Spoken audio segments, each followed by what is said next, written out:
ceux qui se sont mobilisés nekk ci mbedd mi di sànnente di dàqante di xeex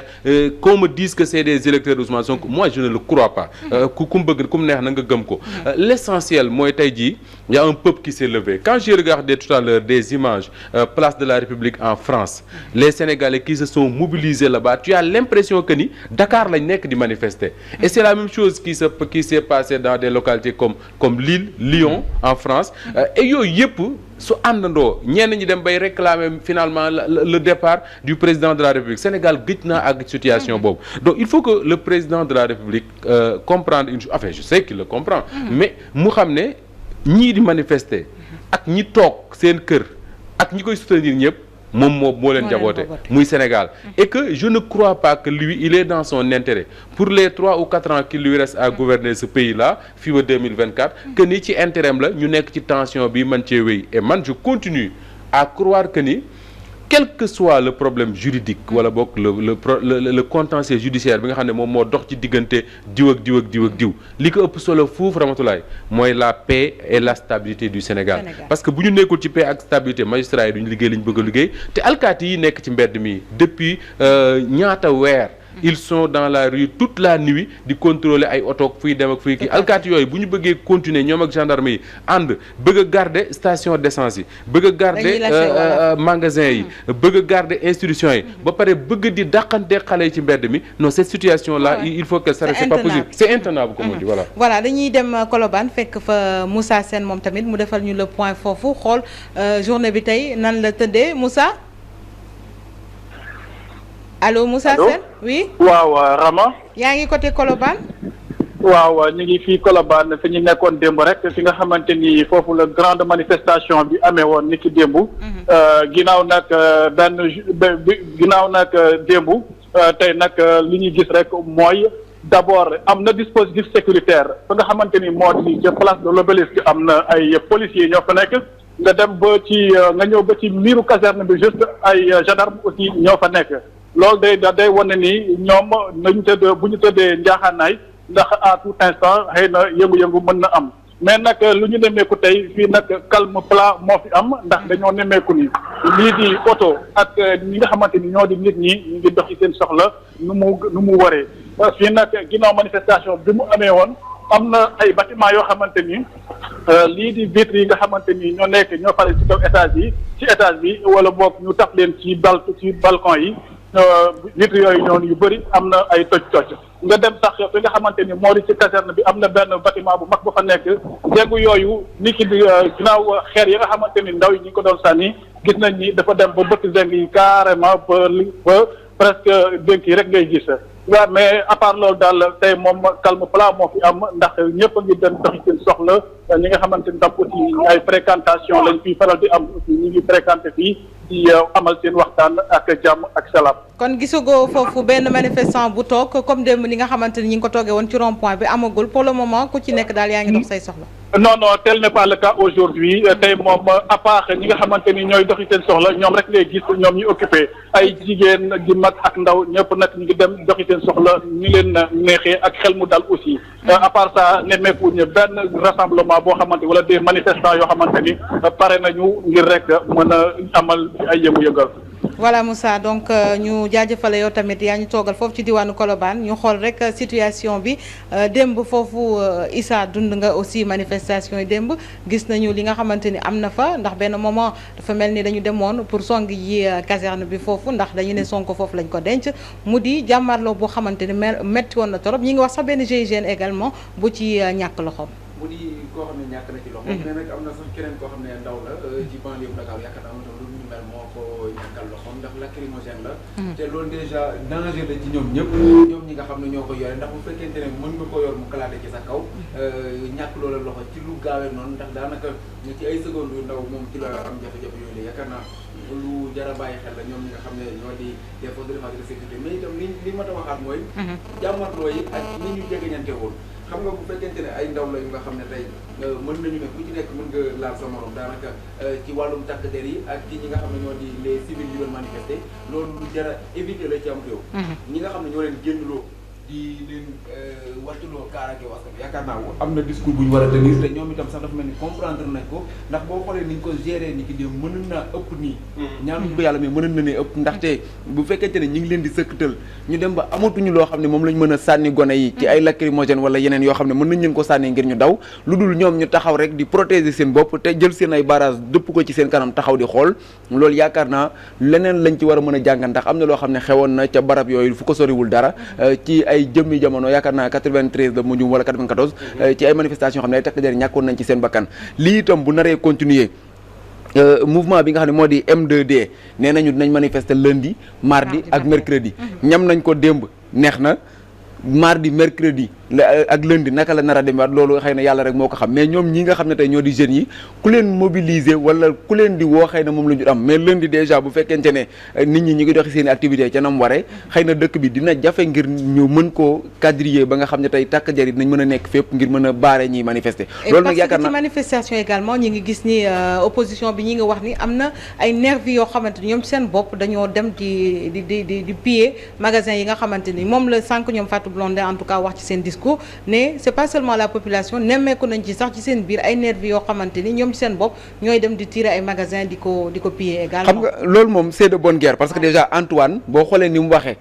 ñoom la bëgg a jël affaire bi jal ko ci seen kaw te xamuñu fan lay mujjee ji ndaxte mën na nekk ay poursuites yoo xam ne xëy na mën nañoo am ñuñ ko collé ndax mi ngi wax ay organisation occulte ak yeneen yoo xam ne ñoo nekk ci ginnaaw ñoom itam c'est de bonne guerre ñu jël mbir yi jal ko ci seen kaw ndax lenn li moom liñ naan lu ne fànken du ko jeex moo ci nekk gis nañu ay nervis ci biir ñiy manifester ñu doon dóor ak a maate ak di jàppaate loolu nag yaakaar naa bu fekkente ne tey ñëkk ci nañ kàddu yu ni mel yaakaar naa warul bett kenn te ñoom itam du ñu mën a accepter tey ñuy jël lépp ñoom ñi nga xam ne lan lañ am mooy manifester génne seenu naqar ñu di ko jël seen kaw te nguur gi nga xam ne moo yore les forces de défense et de sécurité yore itam cëggal guyam ndaxte tey jii bu ko neexoon léegi suba Ousmane Sonko du fanaan tey jii Ousmane Sonko du fanaan fa nga xam ne fa la nekk yaakaar naa kon loolu moom mënu cee génne responsabilité am jël ko di ko jal ci kaw ñi nga xam ne dañ doon manifester di ay ndaw yoo xam ne ñenn ñi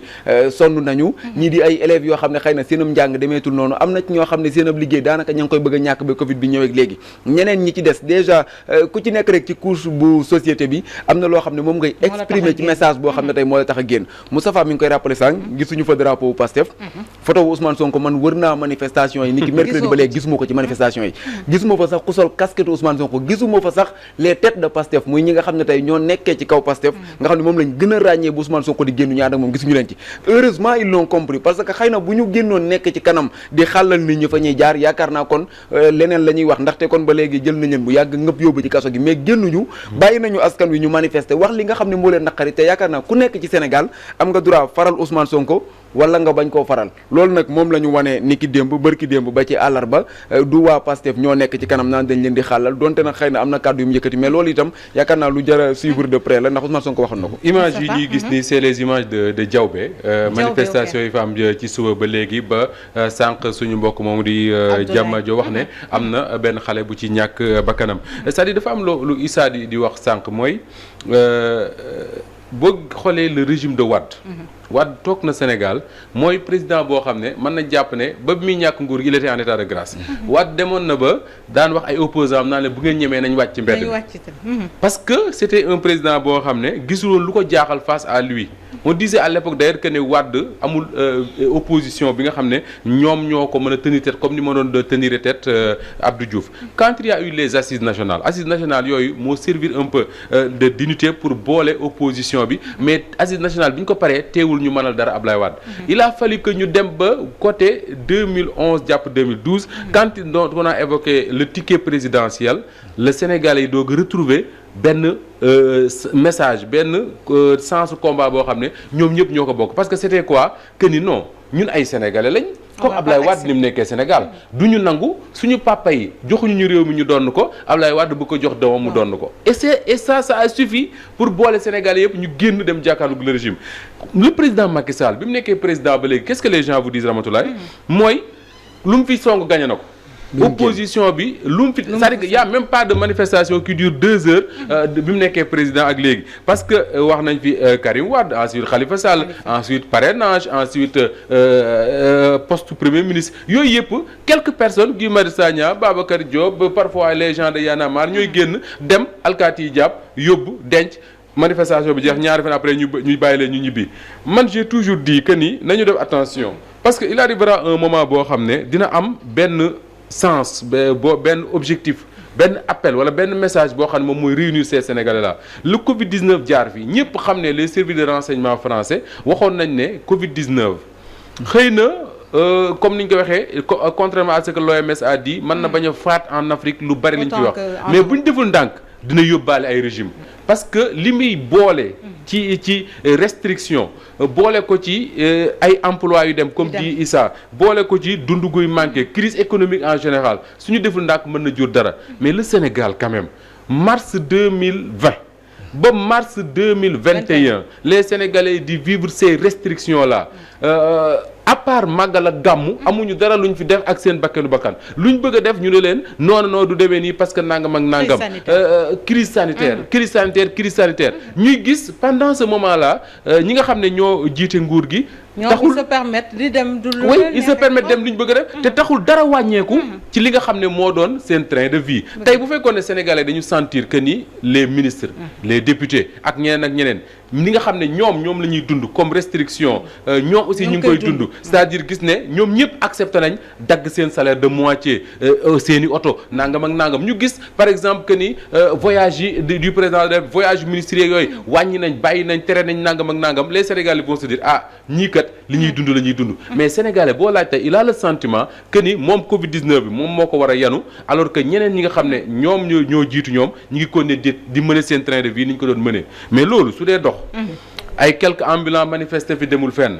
marché bii di am fii par samedi am na benn jour ñu manifester fi demul fenn mais ñoom ñëpp dañuy xaar ku nekk comme di da ngay dank fanaanal di xaar le moment boo xam ne ci ngay gis sa ay moroom génn nga ànd ak ñoom man sa doo je suis sûr mooy boo xoola ci manifestation di nga gis ñoo xam ne dañoo ñëw di xeex pour ñu libérer Ousmane Sonko ñeneen ñëw fekk leen fa di xeex ñoom simplement parce que dañoo bëgg restriction yeeg yooyu jugee fi une bonne fois pour toutes comme le dit le ministre hier am na quand il parle d'allègement du couvre-feu yi demee na c'est parce que qu'il a compris quelque part que ni Sénégalais yi am na ci ñoo xam ne loolu mooy tax a génn man dafa am benn guddi booru 21h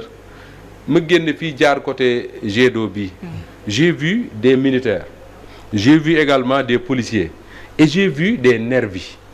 yu nekk à côté jàkkaarloo ak ñaari télé Grand Dakar di xaar xale yi génn man je me suis mis à la place des gens qui vivent à Grand Dakar ak ñaari télé dans leur tête qu'est-ce qu'ils vont se dire mais ñun lan mooy suñu particularité ñun waa ñaari télé ak ñun waa Grand Dakar ba ñu war ñu yónnee armée police ay nervi pour ñu jàkkaarloo ak ñun mais tout cela day dem di dem mi ngi mel ne cin luy bax rek day dem ba benn moment boo xam ne dootu ko mën a téye il faut mu ubbeeku et je crois que dafa ubbeeku li am solo mooy que l'État saisisse ce message c'est le plus important il faut saisir le message mais boo ko bëggee jiiñ rek waa Pastef wala nga jiiñ ko rek des forces occultes ça pose problème. te xam nga déjà léegi ndax démb ñu ngi koy gis au niveau de la Médina foofu nga xamante ni affrontement yu métti amoon na fa. daf ci am ay population yu ñu interpellé ñoom lan la ñu wax ma ne leen est-ce que Ousmane ban raison moo leen tax a génn ñoom dañu ne couvre-feu bi la. parce que mënuñu supporter surtout à Médina proximité bi fa am. famille nombreuse yi macha allah nga xamante ni dañuy dankaloo à une certaine heure nga interdit leen ñu génn. ñoom nee nañu en fait c'est loolu moo doon vraiment la goutte d'eau qui a fait déborder le vase. affaire Ousmane Sonko bi ñëw ci ñu ni aussi injustice aussi mënuñu ko nangu. gis nga boo fàttalikoo Ramatoulaye Médina yow yaa ko tudd. waaw mais fàttalikul waa Médina couvre-feu yu njëkk ya. jour yu njëkk ya. lañ génn manifester. di génn les premiers jours qu'est-ce que les gens ont dit dañoo xamati. xamuñu lu xew feebar bi ni mu grave na rey ñëpp ñu naan leen toog leen seen kër ñu bañ. il fallait saisir ce message là. man dama jaar ci quartier yooyu guddi temps couvre-feu j'ai jeté un coup d'œil ci benn kër boo xam ne quand j'ai vu ça je me suis dit ñii bu ñu génnee ci mbedd mi di xeex ak alkaati yi man du ma bett Ramatoulaye dëgg la njabootu lëmm ci benn magasin c'est vrai waxuma kër de njabootu lëmm xam nga magasin yi jaay nii yi jaay nga xam ne da ngay gis nii ne boutique la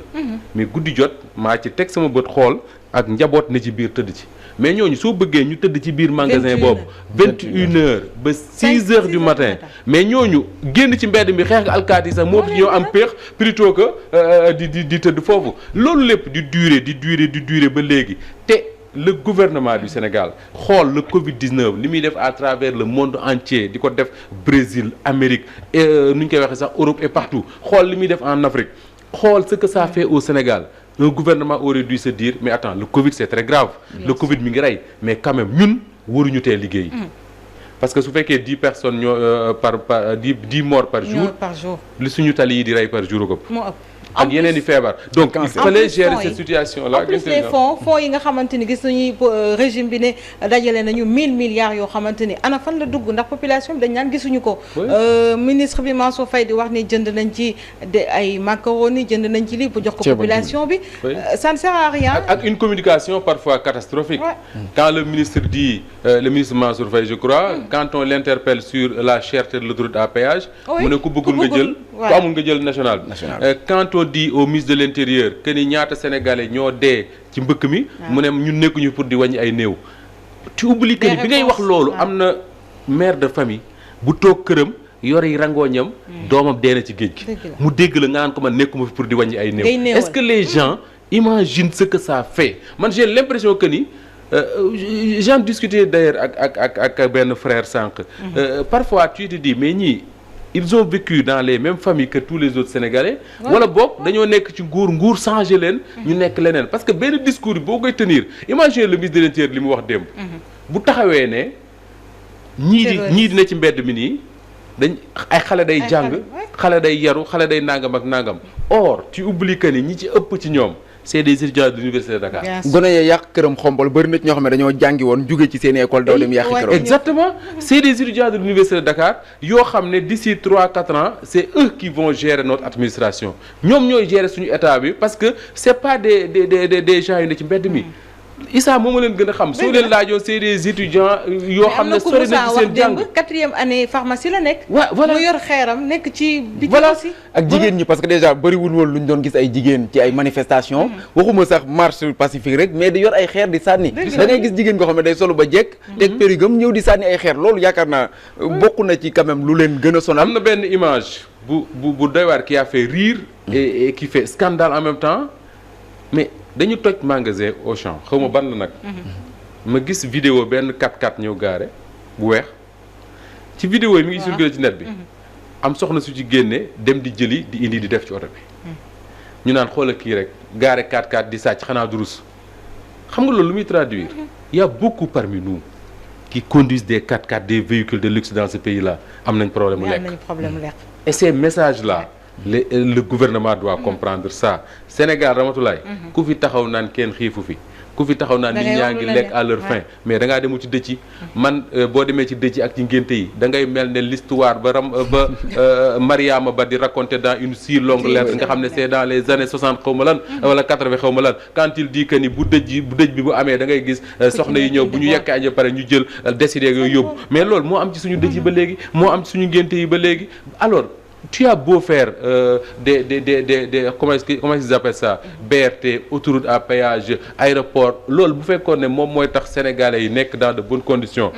accepter de suivre un gouvernement ci li mu bëgg a def Abdoulaye Wade du fi jógee parce que c'est lui qui a commencé les grands chantiers de ce pays et pourtant les sénégalais l'ont dégagé. Alors dañuy dem Sédhiou on va retrouver Lamine Bayo foofu également pour qu'il nous fasse le point Lamine. Oui. Lamine nuyu nañ la. waaw fay nañ la. comment ça se passe foofu au niveau de Sédhiou. waaw ni mu affaire niñ ko nu mu tëddee woon rek la mooy bi mbir mi jógee. xale yi méngoo ak ñi nga xamante ni bon mën nañ ne ay militants Pastef lañu ñoo daal di génn fermer activités scolaires yi yenn activités yi ñu fermer ko donc commencé seen manifestation bu njëkk ba woon c'était juste bloquer ay artères après par la suite lu ci toppoon mooy ne que ils se sont pris à des services comme service eaux et forêts. taal fa lu mot oto yi yëpp taal fa citerne bi taalaat fa ay charrette yu ñu jàppoon jógaat fa demaat gouvernance saccagé gouvernance ak auto gouverneur bi service urbanisme tamit dañ koo saccagé urbanisme dañ koo saccagé boole ci sax la demeure du médecin chef de région dëkk bu ñuy ne Médina Wandifa le maire de Médina Wandifa tamit këram dañ koo taal saccagé municipalité bi ñu dem brigade gendarmerie de Bounkiling daal di koy saccagé ak tamit yeneen infrastructure foofu la poste bi nga xamante ne poste bu bees ñu ngi koy tabax xale tamit jot nañ koo saccagé maintenant de façon sporadique aussi Goudomp tamit poste de santé poste de gendarmerie bu nekk Goudomp dañ koo saccagé ba daal fay gaañ ki nga xamante ne mooy chef de poste bi Jana Malari aussi xale tamit jóg nañ fa daal di fay taal ay pneu doon daal di attaqué yenn infrastructure yi donc mun nañ ne daal si région Sédhiou presque communes yi rëy yëpp maanaam xale daal jot nañu ko visiter maintenant manifestant patriote lañu wala ay jeunes yoo xamante dañoo méngoo pour li nga xamante ne xeex mooy injustice souvent loolu la ñuy njëkk a wax moo nekk seen slogan bi mooy scanner saa su ne daal loolu la ñu jot a gis si Sédhiou bon jot nañ am tamit ay interpellation yoo xamante ne ay ndaw lañu mais ba léegi kenn xamul lim bi ñaata lañ fa téye ci yi nga xamante ne mooy poste yooyu yi ñu jot a saccagé loolu am na mais tamit ñi nga xamante ne ñooy kilifa diine jot nañu génn ne xale yi daal nañu dal tuuti ñu xool lu ñu mën a def pour mun cee am solution loolu tamit imaam yi dëmb ci seen sermon ñoom ñëpp jot nañ cee wax te ba léegi ñuy dox lu mel noonu pour xool tamit lu ñu mën a def pour que vraiment calme mën a ñëwaat ci que vraiment jàmm dellu si ñu xool ni ñu mën a def. D'accord merci beaucoup Lamine Bayo du côté de Sédhiou donc mu ñu doon defal le point rek ci point bi mu def Moustapha c'est toujours le même mot qui revient injustice ndax moom tamit wax na ko xale yi tax a génn foofu dem saccager poste de gendarmerie véhicule gouverneur bi la gouvernance et tout li ñuy dénoncer mooy injustice bi. Alors même booy lire le texte bi nga xam ne moom la le mouvement M2D c'est ça. M2D publié sànq. Ça se résume à ce mot-là injustice parce que il demande entre autres la libération immédiate de tous les prisonniers politiques illégalement et arbitrairement détenus dans les prisons de Macky Sall. Ça t'amène à une histoire d'injustice. Oui. Le rétablissement immédiat des signaux des télévisions Walf et Sen TV, ça t'amène à la même chose parce que quand même il n'y a pas plus grande injustice que dagg signal Walfadjri ak bu Sen TV alors que li ñu doon tere ñaari chaînes yooyu ba tax ñu dagg ko mais c'est exactement ce que les autres chaînes sont en train de faire et il y a pire d'ailleurs qui se passe sur les réseaux sociaux parce que defe naa c'est Georges Nesta Diop qui l'a dit quelqu'un l'a dit que ni d'ailleurs bàyyi woon Walfadjri ak Sen TV ñuy def loolu moo gën pourquoi parce que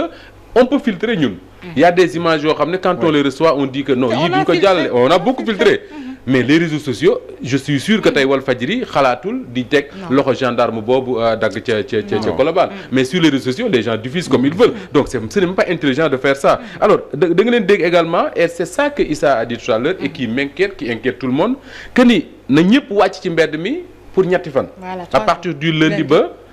mercredi mais il y a autre chose ils disent que ce jour-là c'est un jour de lutte et d'affirmation des droits des femmes qui seront invités à sortir et à marcher aux côtés de leurs petits-enfants et enfants pour les aider dans leur quête d'un meilleur avenir. Ça veut dire quoi li Issa doon wax sànq jigéen ñi doon génn léegi ñoom jigéen ñooñu nee nañ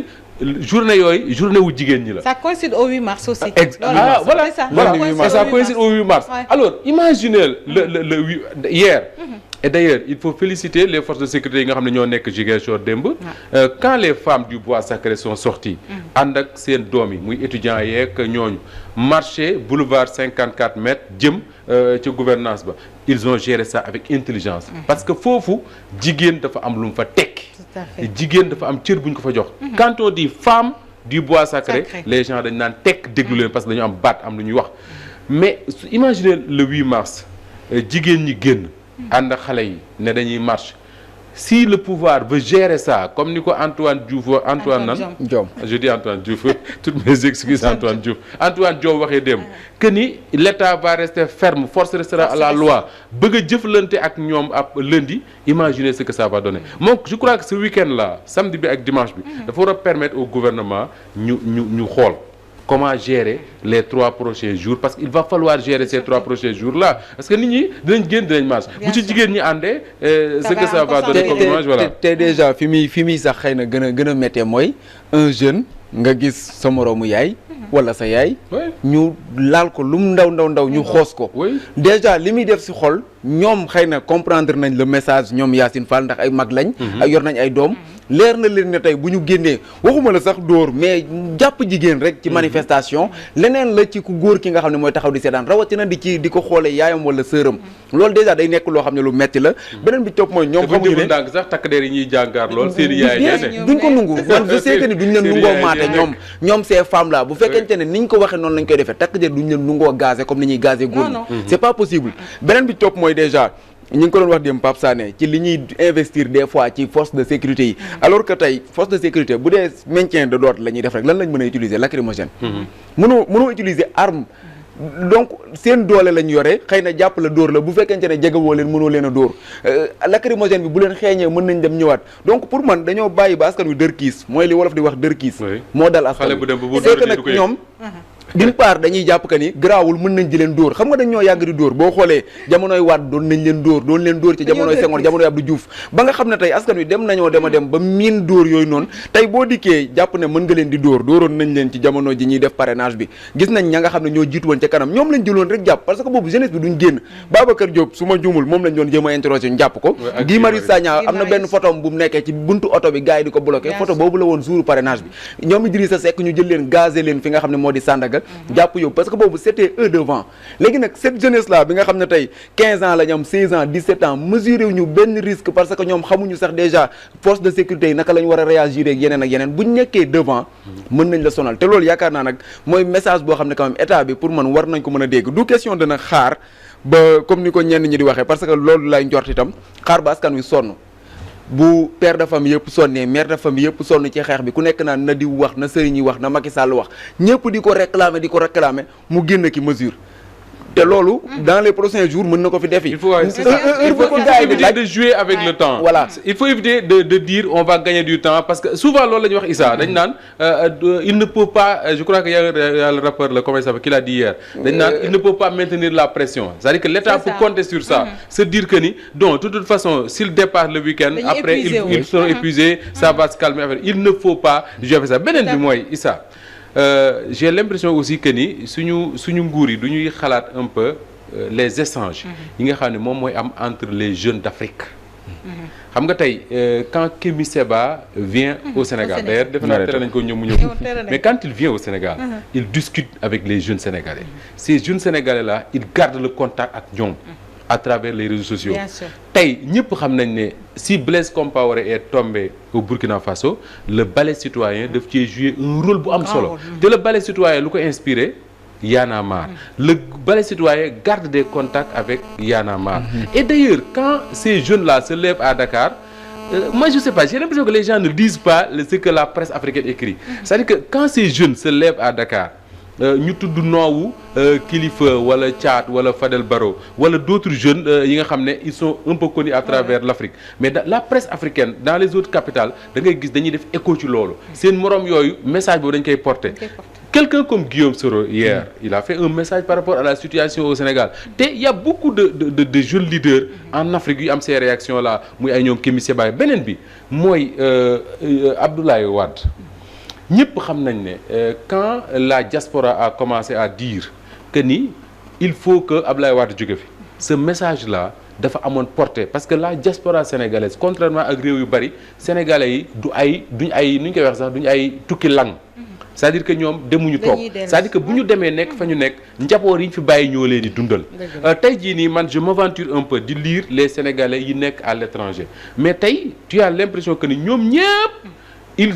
sont dans le même combat que ñi nga xam ne ñoo nekk au Sénégal et ñoom seen message boobu dafay am solo parce que am nañu fi doon wax d'ailleurs que ni à partir du moment où réélire nañ Macky Sall ñoom dootuñu yónnee kenn lu mu lekk mais enfin c'est des boutards qu'ils disent comme ça mais mënoo yor njaboot doo ko dundal mais seen message yooyu dafa am solo et ce n'est pas gratuit d'ailleurs que à l'élection présidentielle de 2019 Ousmane Sonko def les bons scores yi nga xam ne moom la def à l'étranger dem ba ay Arabie Saoudite ak yeneen yi mu def fa des scores yoo xam ne ñoo xam ne li ma leer mooy dëkk yooyu musu fa teg tànkam mais loolu un gouvernement da nga koy comprendre ko mooy doo fayonte ak ñoom da ngay xam lan moo tax ñuy agir noonu et loolu je suis désolé de le dire le président sénégalais qui avait cette intelligence là mooy Abdoulaye Wade Abdoulaye Wade ku génn ci mbedd bi di manifester sa préoccupation première mooy comprendre lan moo tax c'est tellement intelligent que ni c'est le premier président sénégalais qui dit bu leen yàqati dara génn leen ci mbedd mi rek ngeen takk morceau yu xonq mën naa xam li ngeen bëgg a wax Macky Sall vient nee na du gis lu xonq il a l'audace de regarder ces mêmes sénégalais pour leur dire je ne vois pas du rouge du ma gis lu xonq mais mon Dieu comme doo gis lu xonq les gens vont faire loo mën a gis parce que bi Ablaye Wade waxee ne bu leen yàqati bu ngeen génnee morceau xonq mais temps yooyu boo marché bëgg a toj sax da ngay rus looy toj booy toj pour ñu dégg la ki la war a dégg nee na boo yoree morceau bi xonq mu yëg ko beneen bi on nous dit centre ville bi du ñu fa marche du ñu fa nangam mais Sénégal mënul vivre un événement aussi douloureux que suuxu Bata Joola Issa man fa la ma fekk j'étais reporter bato la di def nii ngeen di def ànd ak marché di dox bato la Joola suux tey ca ëllëg sa ñëpp daje mairie Dakar ñu def fa ay photo yu néew ku nekk di ñëw di xool sa mbokk ci la bokk boobu mu am une tension extraordinaire à Dakar ñëpp yori rangooñ nga xam ne jour boobu lu tuuti rek doon na taal réew mi ñooña ñi seen njaboot deewe ca bato ba départ mairie Dakar dox traversé place de l'Indépendance dox ba ci gris palais bi ñëw téye ko di ko xëccoo ak gendarme yi yuuxu yi di toll fu ne mais Abdoulaye Wade xam leen ñaar moo mën a am mu taxaw di seetaan gars yi bés gris bi dugg buñ bësee gris bi dugg alkaati yeeg takk dina dal seen kaw lu bari dina dee Abdoulaye Wade doxee ci ay appartement am ak tànkam man maa ko fekk kenn nettali ma ko booru 14 heures la woon doxee tànkam ba yegg si ñëw taxaw ci gris bi ne nañ ko jox micro ñu jox ko micro mu ne ñibbi leen seen kër ñi nga xam ne ñoo suuxloo bato bi dinañ leen sanctionner ñëpp xam nañ ne bi bato bi suux la responsabilité première c'était la responsabilité de son gouvernement moom Wade mais au moins son message avait calmé les gens nit ñi dem toog di ko déglu mais s'il ne l'avait pas fait lan lay jur man je crois que tey jii le président de la République moom le président Macky Sall gis naa mu génn ci mbedd yi mais tey waru ko woon a déranger sax xale yii doon marche waaxo bu buntu pale tee ci gris yi nekkoon a génn daf leen war a dëfal dara du xew loolu la wolof di wax dëfal daf leen war a dëfal wax ak ñoom lu nga xam ne au moins xëy na dina nekk benn discours boo xam ne ñëpp dinañ ko dégg te sa xol